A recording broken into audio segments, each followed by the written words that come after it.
The pandemic put them out of work, but now hundreds of hospitality workers in Philadelphia are using their time to re-energize voters in Black and brown communities. NBC News reporter Maura Barrett asked them why it is so important to get Philly out to vote. We have things weighing down on us like racism and battling white supremacy every single day. But I'm here to let you know today that the work that you are doing knocking on doors is about building power.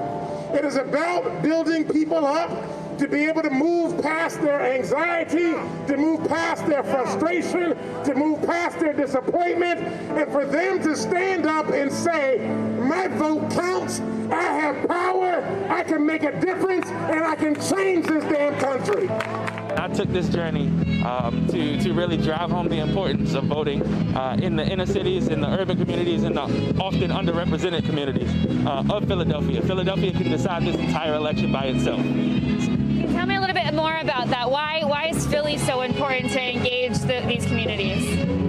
In the city of Philadelphia itself, in 2016, there were more than 100,000 voting sit-outs, individuals who did not get up and voice their opinion. The difference in the state of Pennsylvania was somewhere around 44,000 votes. We can swing an entire election just by getting up and going out.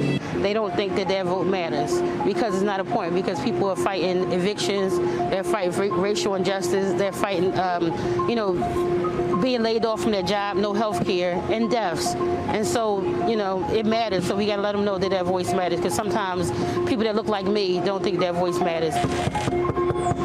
When you knock on their door, how do those conversations go? First, it's a lot of hopelessness on the door sometimes. I lost my niece to COVID. This is one of the reasons. You lost a nephew to COVID? Yeah, it's really important.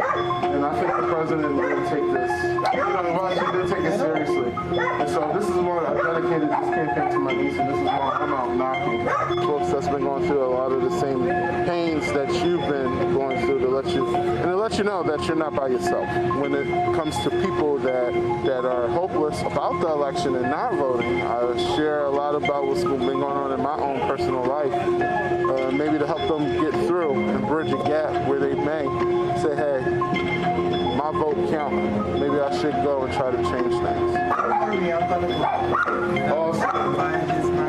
Yes, bye. All right, have a blessed day.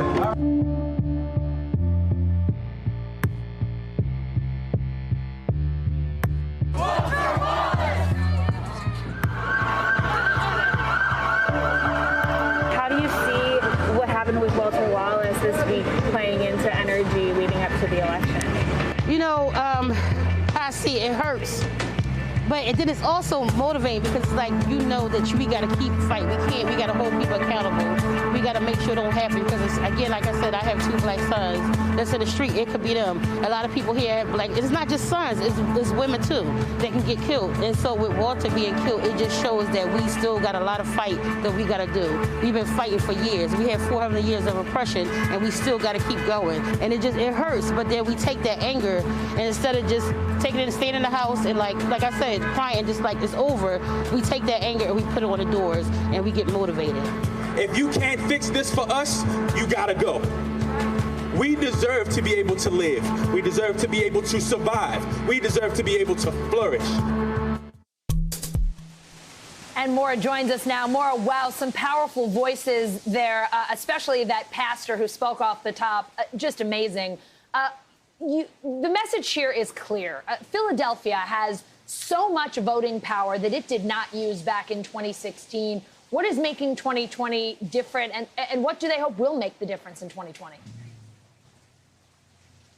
Yeah, Allison, well, 2020 is different because it's the year where this city and this country has experienced so many losses from the COVID pandemic. It's the year where Philadelphians have seen lots of unrest across the city due to police fatally shooting and killing George Floyd and Breonna Taylor, and now with Walter Wallace. And there's a lot of pent-up frustration with how the president has handled COVID, has handled what he calls the law and order message that he's looking to focus on. And remember, this is the city and state that came out in droves, record-breaking black turnout for President Obama back when he ran for office, and then sat out back in 2016 because they weren't energized by either candidate. And so basically they're saying that when we look at Pennsylvania and there was a 44,000 vote gap between Hillary Clinton and Donald Trump, the hundreds of thousands of people just in Philadelphia, if they were to come out specifically from these black and brown communities, could make a difference in how the overall state swings. So when these canvases are out on the doors, they're using their personal connections to engage people to make sure that they know that their voice matters. Allison.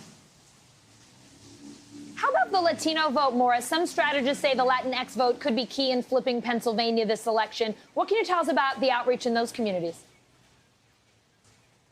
Sure. So actually here in Philadelphia, if you combine the population of both the black community and Hispanic or Latino communities, they outnumber the white population in Philadelphia. Pennsylvania as a state is typically very white, but there has been an increase in the Latino population here in Philadelphia, up in Allentown and Hazleton in Northeast Pennsylvania. And a lot of that is due to people that were displaced after Hurricane Maria down in Puerto Rico. So a lot of Puerto Rican immigration coming here, a lot of dreamers that were born in Pennsylvania that are now coming of age and are able to vote. And so the potential for the Latino turnout is strong. However, we don't have any significant or accurate, like really strong polling that can point us which way the Latino vote might be going this year. A lot of strategists also noting that Biden's teams and door knockers, even though they're putting out all these Spanish ads and doing a lot of Latinx-specific outreach, there wasn't a lot of in-person motivation on the doors because of the coronavirus pandemic. And that person-to-person connection is something that strategists say in those black and brown communities is what makes the most impact. Yeah, it's really important. Maura Barrett in Philadelphia, thank you. Thank you. Hey, NBC News viewers, thanks for checking out our YouTube channel. Subscribe by clicking on that button down here and click on any of the videos over here to watch the latest interviews, show highlights, and digital exclusives. Thanks for watching.